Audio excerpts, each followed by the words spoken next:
"What's wrong?" Nick asked, watching me pace. He was leaning against the wall to the left of the door leading out of our cozy little waiting area. And I'm using the words cozy and little lightly. The private lounge was palatial. Literally, it was a room in a palace.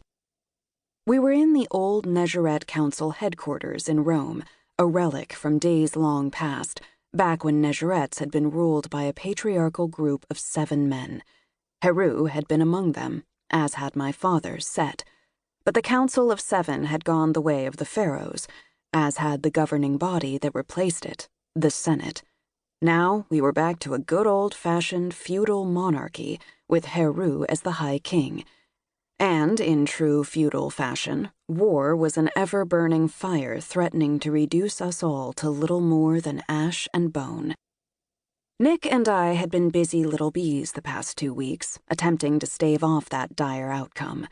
Since the Shadow Souls incident, we'd been spending most of our time gatewaying around the world, meeting up with small groups of Nejerets, the good guys who supported Heru, not the asshats supporting the rogue Senate, of course, and addressing live audiences of humans, just like Garth suggested weeks ago to make up for my one-fingered PR blunder.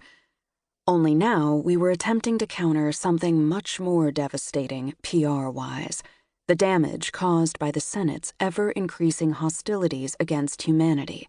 It was why Nick and I were in Rome in the first place. In a few minutes, we would be on stage once again, the goddess and her Nejeret friends, addressing yet another crowd of gathered humans.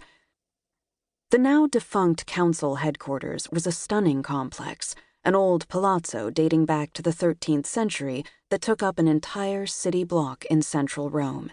It was extravagant, with plenty of lavish marble inlays, gold leafing, and arched ceilings. And, like many an Italian palace, there were frescoes for days and artwork galore.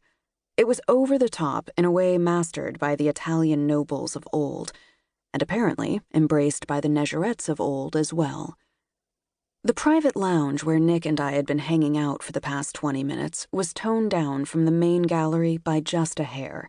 Whoever decorated the room had tried to warm it up with Persian rugs and upholstered seating, but no amount of furnishings could dampen the effect of the immense oil portraits of Nejerets lining the crimson walls in their gaudy gilded frames, or the enormous, intricate crystal chandelier glittering giddily over the center of the room.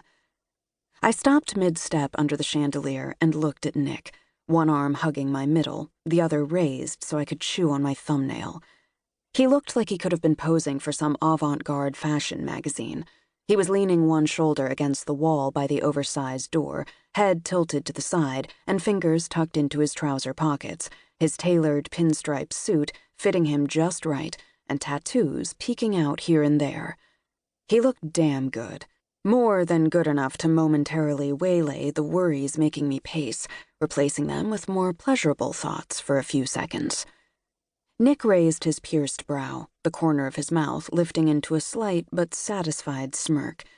He liked that he could distract me by simply sharing the same space as me.